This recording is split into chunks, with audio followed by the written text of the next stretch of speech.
When you're a kid, some games feel way bigger than they actually are. You don't care about review scores. You don't care if every level is kind of the same. You don't care if the combat is literally mashing square until every foot soldier disappears from the room. All you know is you're playing as the Ninja Turtles, your brother's sitting next to you, and for the next few hours, this is the greatest game ever made. For me, that was the Teenage Mutant Ninja Turtles on the PS2 based on the animated series from 2003.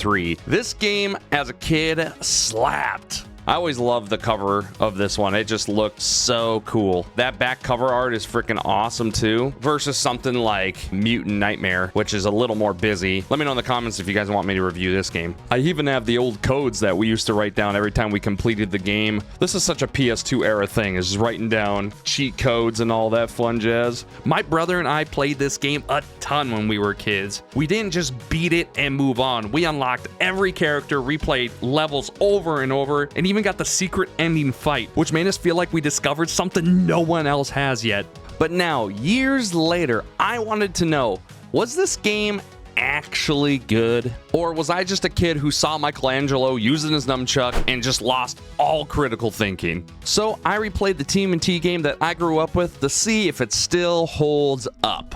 Before this game was even in my house, Tmnt was already a big part of my childhood. One of my earliest memories with the Turtles was at our local pizza place in our small town. They had a Turtles in Time arcade machine, and that thing felt like it was a sacred object. There was nothing better as a kid than walking into a pizza place, smelling the pizza, hearing the arcade machines in the corner, and immediately begging your parents for quarters like your entire future depended on it. And Turtles in Time was instantly fun. You picked a turtle, walked to the right, beat up foot soldiers, threw people at the screen, and felt like a tiny arcade god. It was colorful, loud, and simple in the best way. So by the time 2003 TMNT cartoon came around, I was already ready for more Turtles. I like turtles. The show had this sharper, darker style compared to the older Turtles I knew. It still had goofy moments, but it felt way more serious. Like the Turtles had gone from pizza party superheroes to actual ninja warriors who still happened to say, dude! Then the PS2 game came out, and to kid me, this looked incredible. The cover had the Turtles jumping into action, the 2003 cartoon art style, the city background, the Konami logo.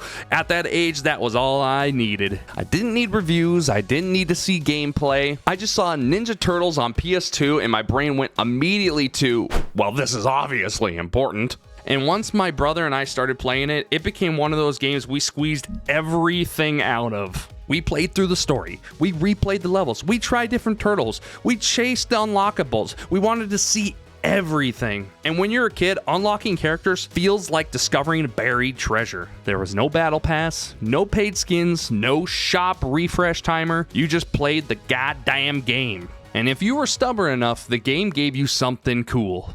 The first thing I noticed going back to TMNT on PS2 is that the game still does a pretty good job capturing the look of the 2003 cartoon. It is very much a PS2 game. No one is going to confuse this with some lost visual masterpiece, but the cel-shaded style helps a lot. The Turtles look right, the Foot Clan looks right, the city has that early 2000 cartoon grit to it. And honestly, that style aged better than if they tried to make everything look realistic. A lot of licensed games from this era tried to look more real, and now everyone looks like a wet action figure. But this game leans into the cartoon, and that gives it charm. It really does feel like Konami looked at the 2003 show and said, what if you could play through an actual episode? And as a kid, that was enough.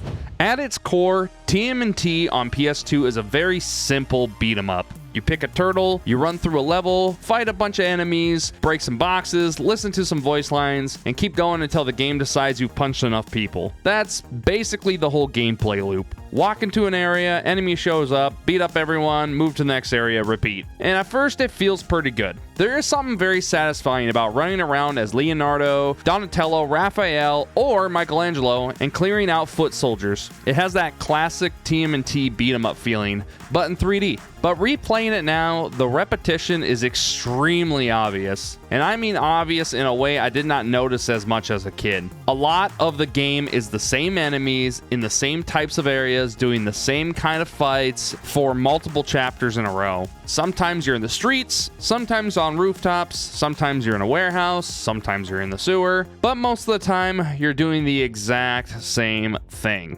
Running into a room, beating up another wave of foot soldiers, waiting for the invisible wall to let you continue. And as a kid, I don't remember this bothering me nearly as much. Part of that is kids are immune to repetition. Kids will replay the same level all afternoon and somehow call that a productive day. But I think the bigger reason is that I usually had my brother sitting next to me. Having another player there made the game feel way less tedious. Even if we were doing the same thing over and over, we were talking, laughing, blaming each other, stealing health, arguing who got the hit, and trying to unlock everything together. That co-op energy carried a lot of this game. But replaying today, especially by yourself, the repetition hits way harder. Really? 2 more, huh? Alright. Nothing like beating a dead horse. Oh my god, another one? Okay, game. You start to realize that the game asks you to replay a lot of the content without giving you enough new stuff fast enough. The move unlocks are a great example. You do get better moves, but the problem is that you don't unlock some of the more interesting stuff until the story is almost over. So for a huge chunk of the game, you're stuck with a pretty basic moveset while fighting the same enemies over and over again. And that's where the game starts to feel less like a TMNT ninja adventure and more like you're working a goddamn shift at a Foot Clan removal service. We gotta fight these guys non-stop, I think. Ouch. And these stupid goddamn rocks, dude. Oh my god. He's a dirty bitch. Oh my god, come on. Come here. No. Oh my lord. You are a bitch. Oh my god, dude. Get Are you seeing this? Are you seeing this? This is crazy. Let's go.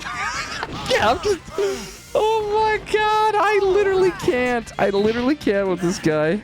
The game also clearly wants you to replay it multiple times with all 4 turtles. And as a kid, that was awesome. That gave the game more value. It gave me and my brother a reason to keep playing. I wanted to beat levels with different turtles, unlock every character, and see everything the game had hidden away. But as an adult, that starts to feel like busy work. Because once you understand the loop, replaying the same levels again with a different turtle does not feel quite as magical. It feels more like the game is stretching itself out. And that's the weird thing about revisiting childhood games. The same design that felt like more game when you were a kid can feel like padding when you're an adult. Back then, I saw replaying levels as an adventure. And now I see it and think, oh, you really wanted me to do this hallway all over again? But I don't think that makes the game terrible. It just makes it very much a product of its time. This is not a deep action game. It's not a Devil May Cry with turtles. It is not trying to have a combat system where you spend 3 hours learning combos in training mode. It is a simple licensed beat 'em up made for kids who watch the cartoon and watch to play as the Ninja Turtles. And at that, it mostly succeeds. But without the childhood patience and my brother sitting next to me, the cracks are a lot easier to see. That being said, the game is actually pretty fun to play once you get the power-ups to make your Ninja Turtle a little stronger, and your combos are a little more fun to perform because you can actually kill these other enemies way faster and it feels way more meaningful. And multiple playthroughs wouldn't be nearly as a grind because you can cook right through. The biggest reason this game stuck with me is not because of the combat or the level design. It stuck with me because my brother and I played the crap out of it together. We wanted to unlock every character. We wanted to see the secret ending fight. We wanted to completely conquer the game because, at that age, that felt like an actual accomplishment. And honestly, I kind of miss that unlockable system. Real unlockables, not, congratulations, you unlocked the ability to buy something. I mean characters, modes, secret fights, actual rewards for playing the game. Back then, even a simple secret felt huge. Before every answer was instantly online, you would hear rumors from your friends, try random things, replay levels, and hope something new happened. And when it did, it felt crazy magical. That's how I remember the secret ending fight in this game. Maybe by modern standards, it's not that crazy, but as a kid,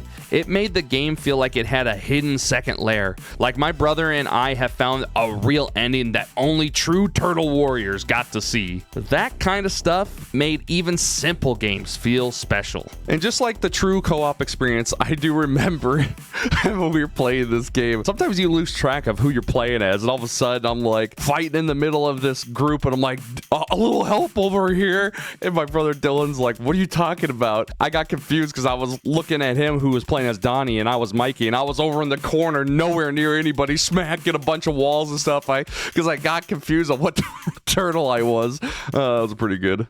So after replaying the Teenage Mutant Ninja Turtles 2 on PS2, does it hold up?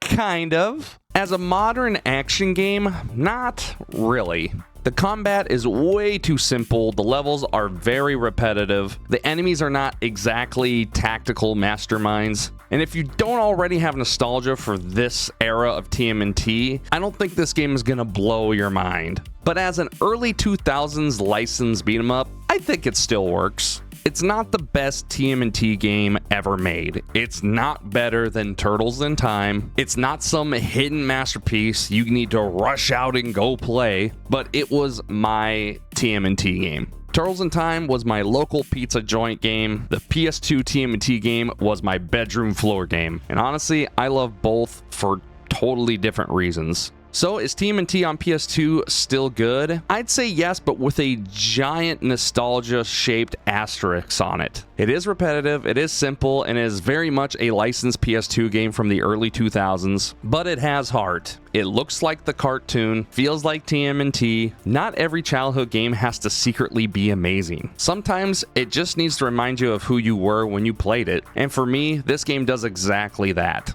I know my nostalgia is doing some heavy lifting, but honestly, I'm okay with that, because even after all these years, I still get it. Turtles were cool, PS2 licensed games were weird, and beating up foot soldiers with my brother will still always hold up.